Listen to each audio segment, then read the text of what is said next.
Good afternoon, teammates. Dennis LeMaster here, and I'm joined again with my battle buddy, Command Sergeant Major Clark Charpentier. Good to have you. Hey, it's great to be back from a non-COVID related app. There we go. There we go. That's awesome. So this is our 33rd town hall that we've done, and I think we didn't do one last week because it was Thanksgiving holiday, and so the last time we met, it was 2 weeks ago. And we had some difficulty then, some technical difficulty. So we had to. It was essentially a canned presentation, and then we hung it on the website later on for you all to view. So hopefully that worked out okay, and we apologize for that. But that just kind of goes with the technology.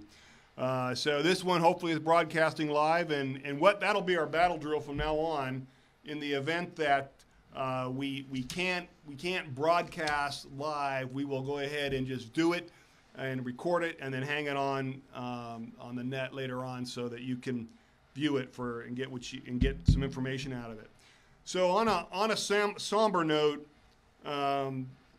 we lost a soldier, and I bring that up. I bring that up because it's probably out there in our formation, the talk, perhaps on social media, and I just want to be totally transparent that we lost a soldier last week. I'm not going to speculate on or provide a lot of details because there's an ongoing investigation, but the fact remains is that we lost a soldier, and I tell you what, it was quite a throat punch for both myself and Command Sergeant Major Charpentier, as well as her soldiers, her battle buddies, and the entire chain of command.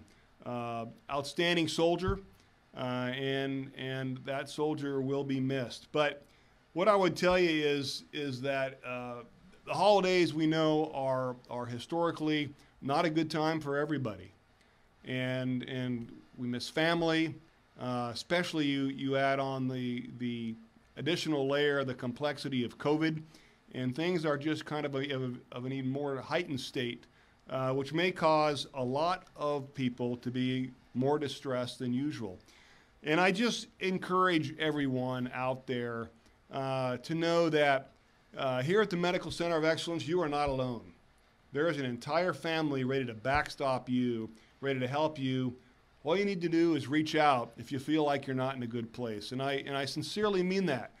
And please take that offer seriously, so that we can get the resources, the help, whatever it may be, to help bring you back into the fold, and let you know that you're part of a family. You're part of the Medical Center of Excellence family, and you're also part of the larger Army family.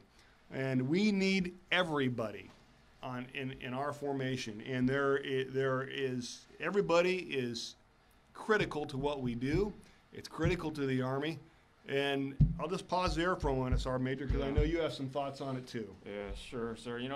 Those remarks are very pointed and poignant for what we're talking about. And so CG and I had the privilege of visiting with the soldiers and the cadre that were most closely associated with the soldier that we lost. And I could feel the immense heaviness associated with this across those that knew the soldier, those that interacted, and those that were most closely impacted by this loss. And just know, once again, you are not alone.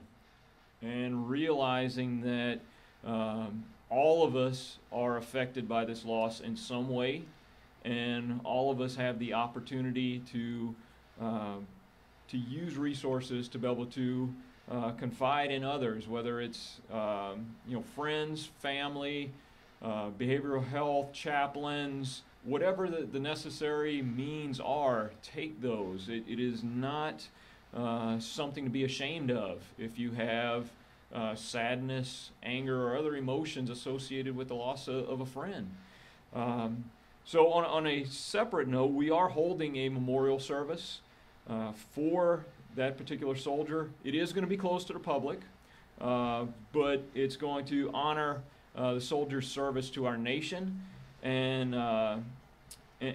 be able to also address those services to the nation, to the family, and everyone else that's in the organization, because that memorial service is part of the healing process as we go through this, acknowledging that members' contributions and that valuable part of the team. So I just encourage everyone to keep the friends, the family, and other soldiers in their thoughts and prayers as we move forward through this, and everyone finds a way to deal with this loss.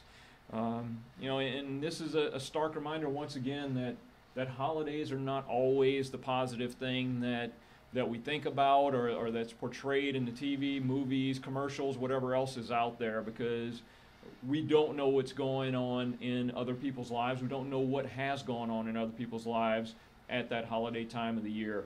And having a loss of a loved one at a holiday is always associated with that holiday for the rest of those that continue on for the rest of their lives. So going back to what we talked about previously multiple times about our squads, our teams, and knowing those, really taking the time, particularly as we approach holiday block leave and people will be heading their separate ways, taking that time to know a little bit more about those members of your squad, and so you can have a better understanding of what they may be facing during this holiday time. But just remember, we're here. Whether it's CG&I, whether it's any other resources that are out there, local chains of command, and now more than ever, there are ways to reach out, and it's not just the old days of doing the face-to-face conversation. We have shown over the last year that we have multiple ways to communicate. So bottom line is talk to somebody. No one's alone as they go through this crisis and this healing time. Thanks, sir. Yep, thanks, Sergeant Major. And battle buddies, you know if your buddy is not 100%, and so talk with them. Okay. So let's talk about holiday block leave, and we are getting very, very, very close to it. And so here's what I'd tell you. Here's the bumper sticker. Soldiers are going to go on holiday block leave. Okay, if the ones that stay behind, that's going to be a voluntary decision that they make to stay behind. We have plans to keep soldiers gainfully entertained and to make their time here back at Fort Sam Houston meaningful while they stay behind. But we got a large number, and it's over 3,000 that will be going out on holiday block leave, and we have already taken a number of preparations to make sure this goes smoothly. And I would tell you that we've been doing this for many, many, many years. But the difference this time is that we are doing this in COVID. So let's talk about this. First of all, we have the discipline to do this well. And I have got great faith in our soldiers, and I've got great faith in our families out there who will be receiving their soldiers to make sure that we continue to follow the big three: face mask, hand washing, social distancing.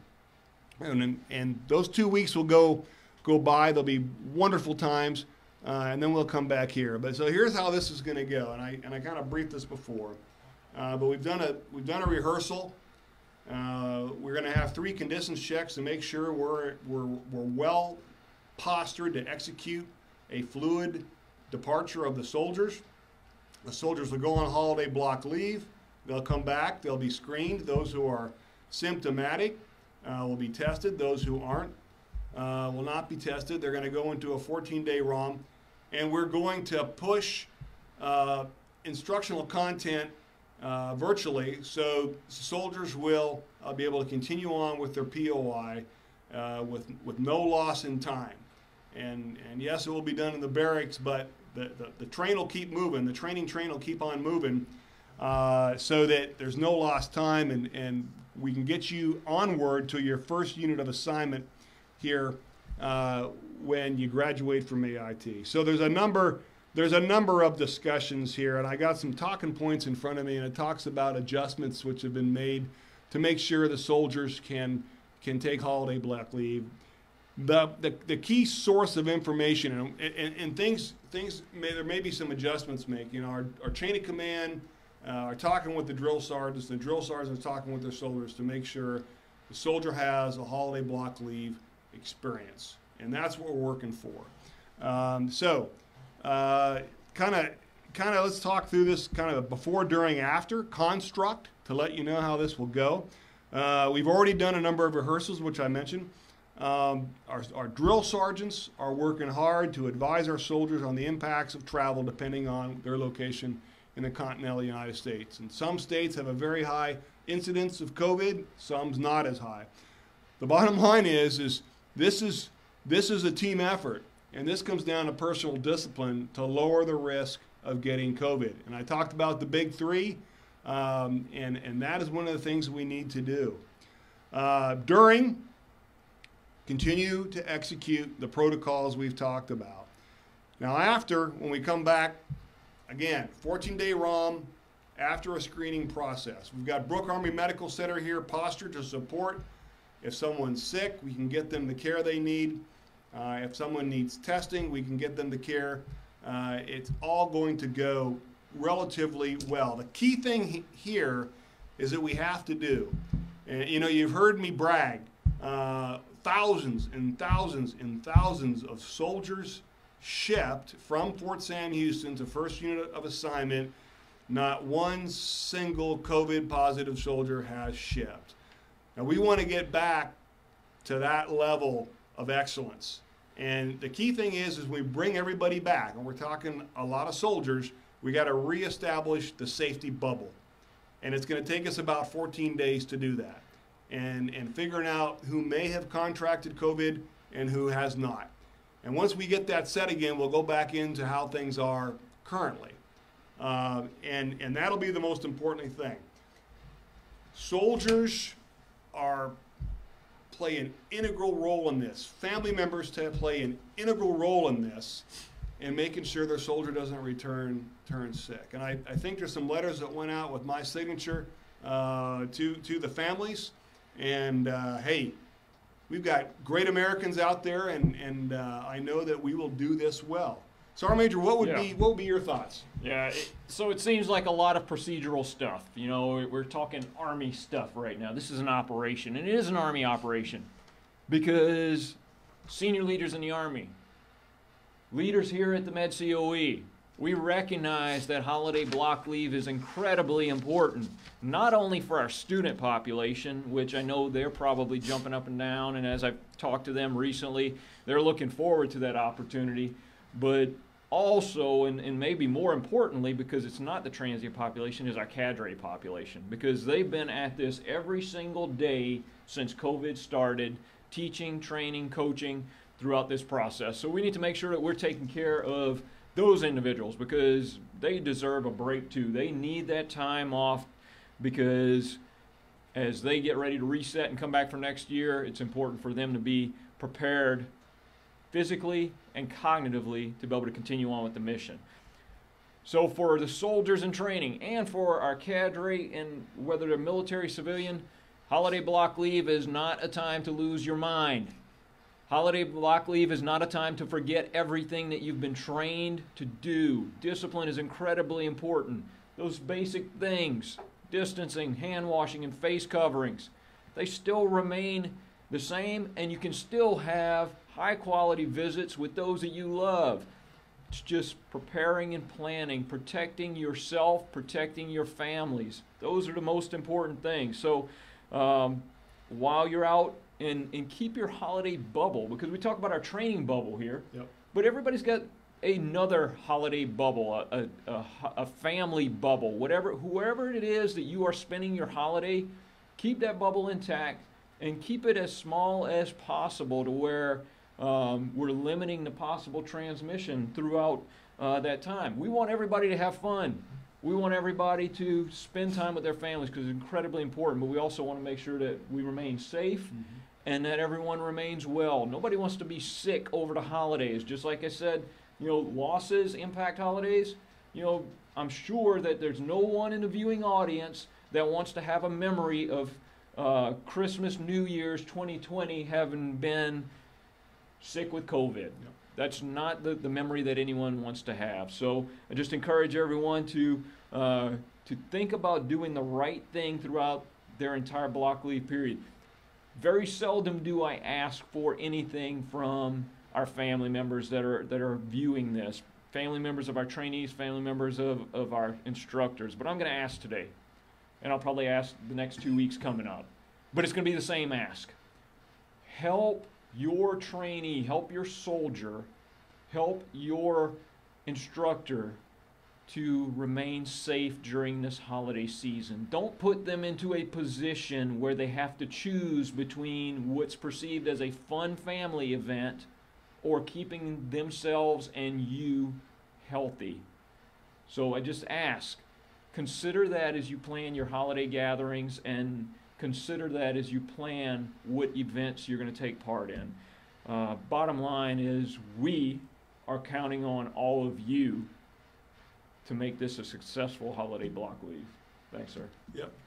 Hey, so, you know, troops on the net watching this, remember who you are. You're soldiers and you're disciplined.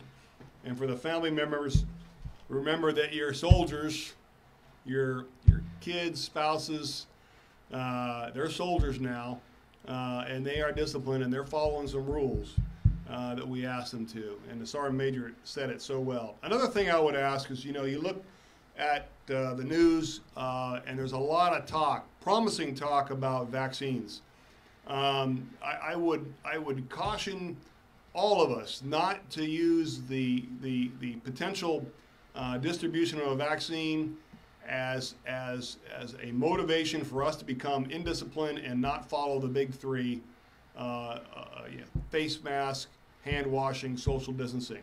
You do not want this disease, and my own personal opinion is we don't fully understand the long-term effects of this disease. So let's not get the disease, and when the vaccines come, then we'll get vaccinated. But don't use the vaccine as an excuse to not follow what we've been asking you to follow. Now, on a final note, Sergeant Major, I have a question. Can a soldier get in trouble or get an Article 15 if they get COVID-19? Well, I'm so glad you asked that question again. For soldiers that get sick, there is no punitive response. There is nothing that is going to happen to you negatively just because you contracted COVID. The most important part of this is that if you do have symptoms or you do contract the virus while you're on holiday block leave or any other time, is let someone know. The worst thing you can do is hide it. The best thing you can do for yourself and everyone else is report it. And no, you will not get in trouble. And just one other follow-up as we're talking about this, for the soldiers on the net, you're going to remember your Army values. For the family members of the soldiers that are here training or that are here working, you may or may not have heard about the Army values. If you hadn't, I'll tell you about one of them. It's duty. And duty is the responsibility of a soldier to do the right thing when no one is looking. And for our trainees, they know that their drill sergeants are looking when they're here. But while they're out on holiday block leave, they may feel like nobody's looking. But at that point, the intrinsic Army value of duty has to take over their actions. Oh, thank you. I'd also extend the same thinking to our civilian teammates. If you get COVID, you're not getting any kind of trouble. All right, just please know that. The only thing we ask is you let us know if you're not feeling well, if you feel like you're having symptoms. So, with that, Tish, do we have any questions? So we do. We have some very specific live questions about the specific procedures about pickup, drop off. So we will get with the units and we'll answer those questions in the comments later. Okay. Those more specific, where do I go, what do I do, kind of questions. But our first question is, I don't know when my soldiers class is graduating, but I heard it's getting moved up from January to December. Will this affect their holiday block leave? These were questions that we got in the comment section a couple weeks ago from our last session. So no one is going to miss holiday block leave. If there's going to be an accelerated graduation, then they'll graduate and go on holiday block leave. If there's a phase 2 piece, they'll do their holiday block leave and then come back and then move on to phase 2 training. We're either ending early so the folks can go on leave, or we're going to push certain things until after holiday block leave so the soldiers can come back and then continue and then graduate. So your soldier's going to come home unless they decide not to come home, and that's a different discussion. But we are making a lot of adjustments across a variety of different programs and instructions to make sure our families are together. Thank you very much. Sergeant Major, this one's for you. Are soldiers allowed to drive on holiday block leave? And I know that's coming from that letter we published, so if you want to provide clarification. Certainly. So the Army operates on a baseline of military regulatory guidance. And I will tell you that Training and Doctrine Command Regulation 350-6 states that soldiers in training, in a training status, are not authorized to drive. Now, just because a soldier's on leave, they are still in a training status. Now, realities. Let's look at this from a very pragmatic point of view. We understand life happens. We understand that emergencies arise. We understand that unforeseen circumstances may surface, and that soldier may be best suited to operate that motor vehicle in a given circumstance.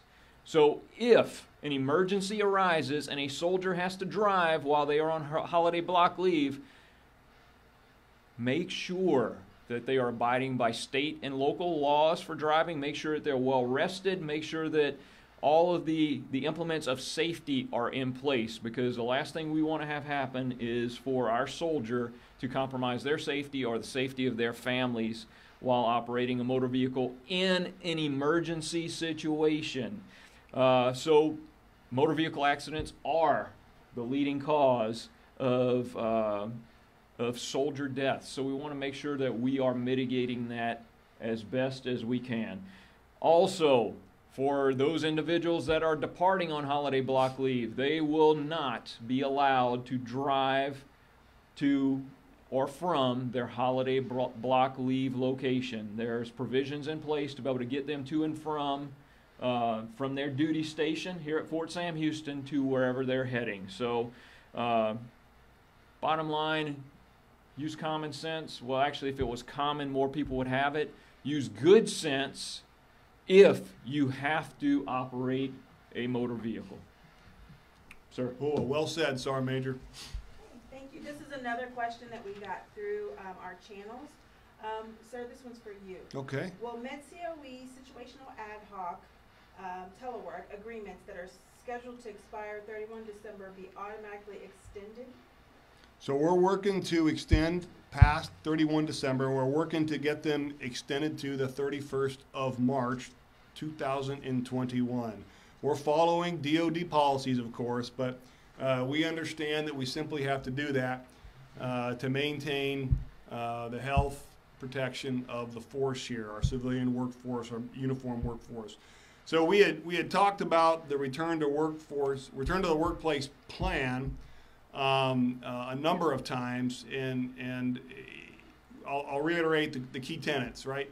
If no one's forced to come back to work, if someone wants to come back to work, they can, with the restraint being that an office can't exceed 50% of its occupancy. Supervisors need to dialogue very closely with the people they supervise, their staff, so they understand the concerns of the staff, and there's a full appreciation for what folks are going through, and that's kind of where we are right now with the return to the workforce. We're gonna continue to push for, as I said, the extension of the telework agreements, and we will keep you informed as this goes. I see no problem with that being extended. We just got a process we have to go through, and it will work out. Thank you so much. Sergeant Major, this is for you. This was something that came up, and you didn't attend this one, so I think you said you wanted to follow up on this one. How are we going to keep soldiers safe when they are traveling all over the country to states that have varying COVID risks? Yeah, and that's a great question, and it's something that continue to look at and look at the impact of what each individual's responsibility is to help with this process. And as we stated earlier, talked about the individual responsibility of a soldier and the individual responsibilities of families to help through this. You know, I believe that because we've been talking about this, addressing this since February, March timeframe, we have a good base of reference to where most people's behavior has been adjusted to where it's starting to shift what the norm is. So, but everyone has to be disciplined to follow the guidelines. Guidelines provided by the CDC, guidelines provided by our medical authorities here in the Army and in the Department of Defense. So remember that leaders play a critical part in this process. Leaders we need for each one of the leaders at every single level to talk with and manage expectations of those that are in your squad, sections, teams, formations about what they should and should not be doing, participating in while they are on holiday block leave, while they're at their home locations. Keeping the number of interactions minimal as possible. I understand that there are some very large families across, you know, our nation and in other nations of the soldiers that serve, you know, upwards of hundreds of people in their family, and at times, you know, in holidays past, it might have been the norm to go visit all 217 of your closest relatives. This year may not be the time to do that. So leaders, continue to work with your soldiers, with your subordinates, with your teammates to relay the importance of managing these interactions during the leave time this year. Remember, everyone is going to be required to conduct that restriction of movement upon return to our footprint to maintain the sanctity of our bubble, because that's what we are looking at, the safety of our mission and the safety of our personnel. The only way that this will be successful is that if each and every member of the MEDCoE family is committed to doing the right thing at all times and being able to enjoy holiday block leave. You know, discipline is incredibly important. So for soldiers that courses graduate prior to holiday block leave, we still encourage you to take that block leave time prior to going to your follow-on unit. Work with your chain of command to figure out all of the administrative requirements associated with that, but we want you to be able to enjoy your holiday season. For those graduates who are going overseas or maybe have follow-on training at other installations, you will have to return to the MEDCoE to be medically cleared prior to moving to that next duty station. So everyone will have the opportunity for holiday block leave, but it's incredibly important that everyone does their part. You know, I've heard this question, well, why is the Army, why is the MEDCoE going through all this trouble? Wouldn't it be easier just to hold on to everybody and keep them moving, keep them sterile? Maybe in the most simplest aspect of it being simple, but in the human aspect of it, that is not the simplest or the best answer, because this leave is vital to every single trainee, cadre member, instructor, and every member of the MEDCoE family. So let's all work together to have a happy, but even more importantly, a healthy holiday block leave. Hold on. Thank you so much. Sir, this one is for you. What is the policy to mitigate the risk for COVID courses that are 14 days or shorter? And that is based on the fact that, you know, you're saying that we're going to have 14-day ROM for AIT coming back, but what are those courses that are shorter? So for those that are shorter, that we've tried to push the content into the virtual space as much as we can. And then we also made some adjustments so that soldiers can come here and self-isolate before the course starts. And the bottom line is even though you're going to attend a short course, we still got to take the protective precautions necessary to preserve the protective bubble that we're in, the Sergeant Major talked about. And we've pushed so much, and we continue to push content into the virtual space. So that's just kind of where we're at right now. And I acknowledge the fact that the thrill of being in a hotel room is limited at best. So, Tish, any other questions? So, sir, I think we can wrap it up. We can Okay. do final remarks. The rest of the questions, we'll again try to get out that book answer because it Okay. is very specific about procedures, and we will contact the unit. Okay. Sergeant Major, any closing remarks? Yes, sir. So first, I'd like to quote our surgeon and use the 3 W's. Wear your mask, wash your hands, and watch your distance. Incredibly important.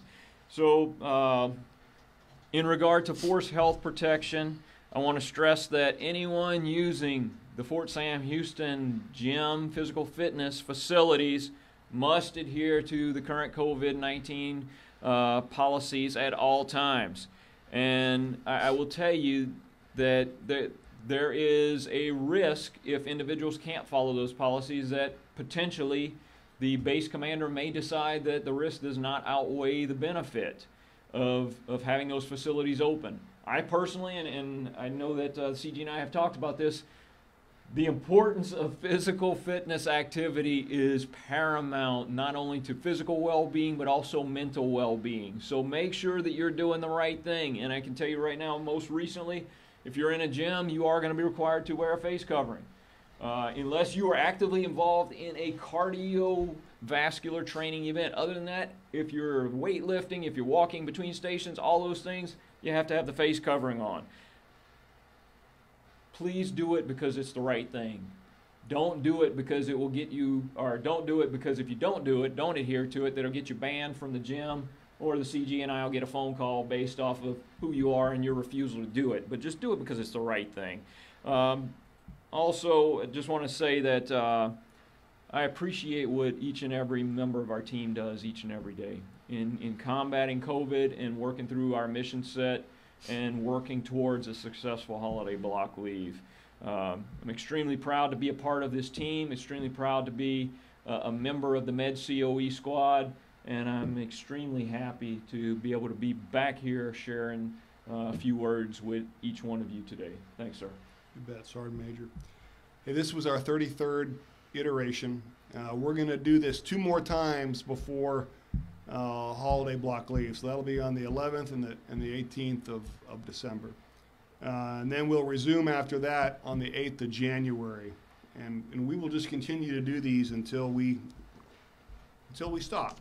But I think they're valuable exchanges of information, and there seems to be a desire for them from the folks that dial into this.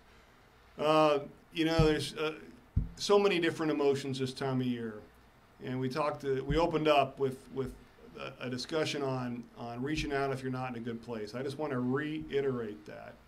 Reach out if you're not in a good place, and you will get a response to take care of you. I'd also ask that we just continue to treat everybody with dignity and respect, celebrate our diversity, acknowledge the fact that our diversity is strength.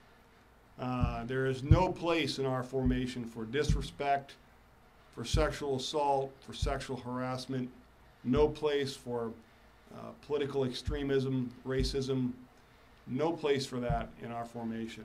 And I emphasize that again because we simply don't want to lose sight of those things. As we are a team, we are a family, and we are humanity, and we all are interconnected, and we're all here for a common goal, which we need each other for.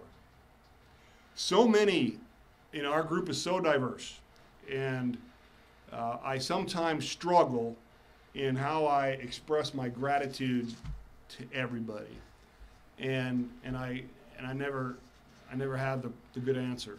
So I just think I'm going to say thank you to certain groups today and over the next couple times that we do this, and also over social media and this our regular organizational email. But like I said, the entire Medical Center of Excellence has played a key role. Everybody's played a key role in our mission success. But for today, I would just like to thank our drill sergeants.